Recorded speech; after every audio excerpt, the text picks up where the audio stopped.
4h49, a Coca-Cola planeja investir 7 bilhões de reais no Brasil esse ano, 75% a mais do que o valor do ano passado.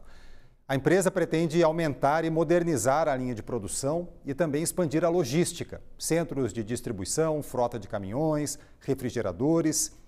Hoje, a companhia emprega no Brasil mais de 51 mil trabalhadores.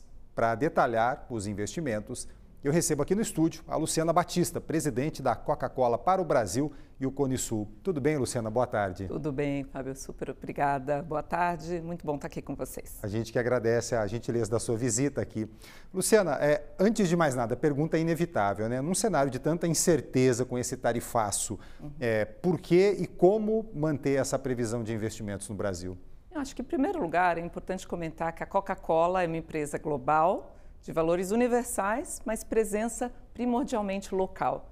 É em cada país que a gente opera, que a gente tem as fábricas, os centros de distribuição, os canais de distribuição, né? Nossos clientes estão aqui, nossos consumidores estão aqui. Então é isso que a gente aposta e é por isso que a gente, né, não deixa de olhar, né, a oportunidade de investimentos e de crescer no mercado brasileiro, independente do contexto global. Vocês não veem um cenário de mais risco adiante aí, em função desse tarifaço, das incertezas geradas? Eu acho que, de qualquer forma, a gente, né, como eu comentei, a gente é muito dependente do mercado consumidor local, em cada um dos países que a gente opera, e aqui no Brasil não é diferente. Claro que tem coisas de contexto global que afetam a companhia como um todo, mas eu acho que exatamente porque a gente tem um conjunto de portfólios, embalagens diferentes, a gente acaba conseguindo customizar, né, o nosso portfólio e tudo que a gente faz em cada mercado para se adaptar ao contexto econômico. Então, por isso, essa aposta de continuar investindo no mercado brasileiro, mesmo com um contexto de incertezas no qual a gente está. O Brasil é o quarto maior mercado da Coca-Cola no mundo, não é isso? Que espaço vocês veem aqui para expansão? Expandir por onde?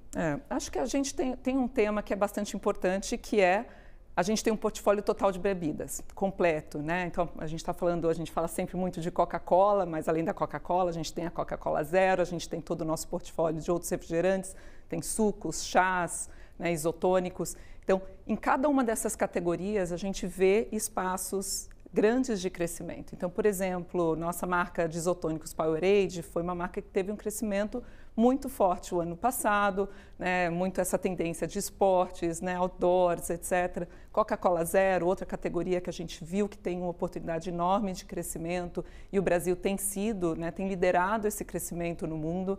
Então, em cada uma dessas categorias, a gente vê muito espaço para também crescer o consumo. E quando a gente compara com outros países da América Latina, a gente também vê um espaço de crescimento do consumo per capita.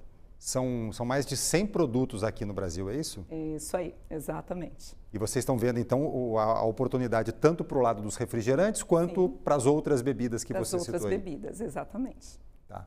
Como é que a gente está em relação aos vizinhos aqui, até assim, em perfil de consumo? O Brasil tem alguma característica peculiar no perfil de consumo dessas bebidas, se a gente comparar com os vizinhos mais próximos aqui, a gente está mais para o refrigerante do que os outros, ou o contrário? Acho que em todos os países que a gente opera, claro que, né, refrigerantes ainda é o carro-chefe da companhia, mas aqui no Brasil a gente tem, por exemplo, alguns portfólios mais locais, né? Então a gente tem, por exemplo, a marca Mate Leão aqui no mercado brasileiro, que é uma marca centenária também, né? E é uma queridinha aí de por exemplo, os cariocas, né? São consumidores muito fortes da marca. Junto com o Biscoito Globo. Apesar dele estar presente no Brasil inteiro. A gente tem algum portfólio também customizado de refrigerantes. Então, a nossa marca Fanta carrega Guaraná, a nossa marca Fanta carrega também Fanta Caju no Nordeste.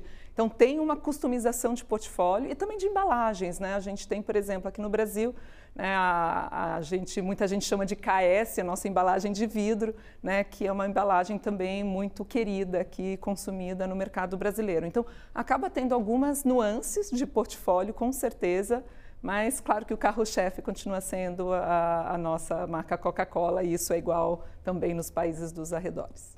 Dentro desses investimentos programados para esse ano está o de uma nova unidade que seria para o interior de São Paulo, é isso?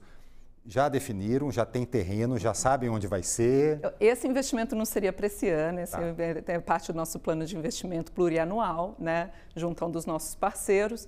E sim, isso daqui está sendo estudado e investigado. Quando a gente olha aqui, esse ano todos os investimentos já foram comprometidos em compras de linha e em expansão fabril já comprometida em andamento, né, quando eu falo dos 7 bilhões. Ou seja, a boa notícia é que tem mais novidade pela frente, mais investimentos para os próximos anos. Não é para esse ano, mas a busca do lugar já começou. Essa é a intenção. Alguma pista para a gente aí? Deve ser mais grande São Paulo ou mais Está sendo estudado, está sendo estudado. Interior de São Paulo, seguramente. Exato, é importante porque é parte, né, da localização e de onde faz sentido a otimização do ponto de vista de mercado consumidor e logística. E o que seria produzido lá, dá para adiantar? Já está definido? Não, a ideia das nossas plantas, em geral, são múltiplas, né? Em geral, são plantas que conseguem produzir múltiplas categorias de produto e dado que essa unidade, a intenção é fazer, né, uma produção para o mercado consumidor forte, intenso, sem dúvida, essa fábrica também seria uma fábrica de linhas de produção múltiplas, de múltiplos produtos. Bom, vocês falam também em investimentos em impacto social e ambiental. O que você poderia destacar para a gente? Não, a gente tem alguns pilares de investimento, de novo, plurianuais em impacto social e ambiental, né? A gente tem todo o pilar de água, em que a gente trabalha em múltiplas localizações, em conjunto com parceiros, em programas de acesso à água, por exemplo. Tem programas também centrados nas nossas plantas de redução do consumo de água para a fabricação dos nossos produtos. Tem todo um conjunto de programas relativos à circularidade, reciclagem, né, apoio a catadores, todo o fomento dessa cadeia, né, de conseguir garantir que a gente coleta todo o plástico que a gente, né, usa. Alumínio já tem uma autorreciclabilidade aqui no Brasil, então a gente tem esse projeto muito forte em relação também a plásticos. E tem nossos programas de empoderamento econômico e de jovens. A gente tem o Instituto Coca-Cola, né, que já formou aí mais de 600 mil jovens para o mercado de trabalho e a gente também continua investindo nesse programa. Teve até recentemente, ampliou isso para uma plataforma mais online, mais sofisticada, que a ideia é conseguir dar acesso a mais jovens ao mercado de trabalho e a gente usa muito os nossos parceiros, os nossos clientes, né, como sendo, né, lugares para esses jovens buscarem seus primeiros empregos também. Então, a gente aproveita essa força dos nossos 1 milhão de pontos de venda para também ajudar a formar e capacitar e empregar os jovens no Brasil. Como é que está a capilarização desses pontos de venda pelo Brasil? Vocês podem dizer que são como os Correios, por exemplo, estão em cada cantinho do país? São 120 centros de distribuição. Só esse ano, né, parte desse plano de investimento, vão ter mais 10 centros de distribuição abertos. Então, isso faz com que o nosso produto chegue de forma direta a mais de 1 milhão de pontos de venda. Então, nenhuma outra marca no Brasil consegue ter essa capilaridade e isso, sem dúvida, é parte da nossa fórmula secreta. Agora, você mencionou há pouco as questões ambientais, a questão das embalagens, né? A Coca-Cola, globalmente falando, ela é objeto de algumas críticas de organizações ambientais pela geração de lixo, plástico principalmente. Então tem aquele ranking da Break Free from Plastic, né, que pelo 6º ano considerou a Coca-Cola a maior poluidora de plástico do mundo, né, isso o 6º ano se referindo ao ano passado. A Oceana, que é uma outra organização internacional também, dizendo que a Coca-Cola pode consumir 4,1 milhões de toneladas métricas de plástico por ano até 2030, o que seria 40% mais do que o consumo de 2018. A Coca-Cola tinha algumas metas também em relação a essa questão das embalagens, então ela estava projetando 50% de material reciclado na produção de embalagens até 2030, baixou um pouco a pretensão, de 50% para entre 35% e 40%, com prazo mais alongado, agora até 2035, e também tinha um plano de 25% de embalagens reutilizáveis. E a empresa globalmente desistiu dessa meta. Quais as dificuldades para avançar nessas melhorias que, sem dúvida, teriam um impacto positivo na geração de resíduos plásticos? Eu acho que, em primeiro lugar, o nosso compromisso se mantém. Eu acho que a empresa tem um compromisso com a circularidade das nossas embalagens. Sem dúvida, a gente é importante para o consumo do nosso produto, né, o conjunto de embalagens e o portfólio de opções que a gente traz, né, seja uma embalagem totalmente retornável, uma embalagem de vidro, uma embalagem de PET, uma embalagem de alumínio, né, para viabilizar o consumo do produto.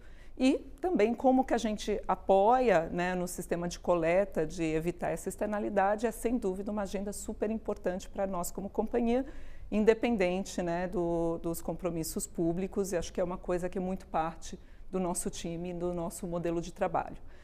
Aqui no Brasil, para dar um exemplo, esses 25% de retornáveis já é uma realidade. A gente já tem o retornável como uma parte bastante forte do nosso portfólio. Isso não é a realidade em todos os países que eventualmente têm, né, sistemas, né, de distribuição um pouco diferentes. Tem o desafio do próprio varejo abraçar, trabalhar de uma forma conjunta conosco, né, nesse tema de retornável, porque essa é, sem dúvida, uma das maiores ferramentas, porque ela evita, né, um novo plástico sendo colocado. Mas aqui no Brasil, tanto que 2 das novas linhas de produção que a gente mencionou são linhas de produção de embalagens retornáveis. E da mesma forma, né, de como que a gente trabalha nessa cadeia de coleta. É uma parceria, né, que a gente tem que fazer, né, junto ao poder público, junto a cooperativas, junto a empresas de reciclagem, e é importante, à medida que a gente começa a atuar de uma forma mais forte, entender os timings para que as coisas aconteçam, porque a gente está falando sobre infraestrutura, né, realmente investimentos que são bastante relevantes. Aqui no Brasil, acaba tendo um papel muito importante, né, do modelo junto aos catadores, que é algo que a gente vem trabalhando muito forte há muitos anos, né, como profissionalização desse setor. É um contexto totalmente diferente do que tem a Europa, por exemplo, que tem essa cadeia muito mais avançada e profissionalizada. Então, à medida que a gente aprende com os desafios que a gente tem como uma empresa global, a gente tem que entender o timing que a gente vai conseguir para conquistar os objetivos que a gente tem e que eles continuam objetivos e metas de longo prazo que a gente busca e trabalha cada dia dentro da empresa para conseguir entregar. Você diria que esses desafios justificam essa menor ambição nas metas? Quer dizer, as metas estão mantidas, mas elas são mais baixas e para um prazo mais alongado, em função desses desafios. Exato, importante para que elas sejam cumpridas e entregues com total transparência para o mercado. Você falou que as embalagens retornáveis são realidade no Brasil. Tem um percentual de retornáveis? A gente, mais do que 20% do nosso consumo é com embalagens retornáveis, né? Mais de 20%. Exatamente. E como é que vocês acreditam que é possível resolver esses desafios? A empresa busca propor, busca participar da discussão sobre esses avanços para tentar levar isso adiante? Sim, a gente, né, sempre foi, né, parte ativa das discussões, inclusive, né, todas as legislações existentes. A gente tipicamente tem nossas metas, essas que você acabou de divulgar, são, em geral, metas mais ambiciosas do que as legislações de cada um dos países nos quais a gente atua. Isso também não é diferente aqui no Brasil. E a gente, em múltiplos países, trabalha, inclusive, para que isso sejam práticas de mercado e não apenas uma prática da Coca-Cola. Então, isso, sem dúvida, é algo que a gente trabalha muito em conjunto e tenta atuar em parceria com outras empresas e outras entidades, outras associações que trabalham nessas pautas. Para a gente encerrar aqui, a partir desses investimentos que estão sendo anunciados pela Coca-Cola no Brasil, qual a projeção de vocês para aumento de venda, receita, lucro, enfim, o que você puder trazer para a gente de dados? A gente quer continuar né, aqui no Brasil crescendo, sendo dos motores de crescimento para a Coca-Cola globalmente, né? Acho que tem sido o caso nos nossos últimos divulgações de resultado, né? Sempre foi destacado o Brasil como motor de crescimento e assim a gente espera seguir crescendo, né, num ritmo para uma empresa que tem o porte que ela tem, num ritmo agressivo. Mas é o que eu consigo divulgar para você. Joia. Luciana Batista, que veio aqui a caráter com as cores da Coca-Cola, conversar com a gente. Coca Zero. Coca Zero. Luciana Batista, presidente da Coca-Cola para o Brasil e o Cone Sul. Muito obrigado pela gentileza da sua presença mais uma vez e bons negócios. Obrigada. Obrigado.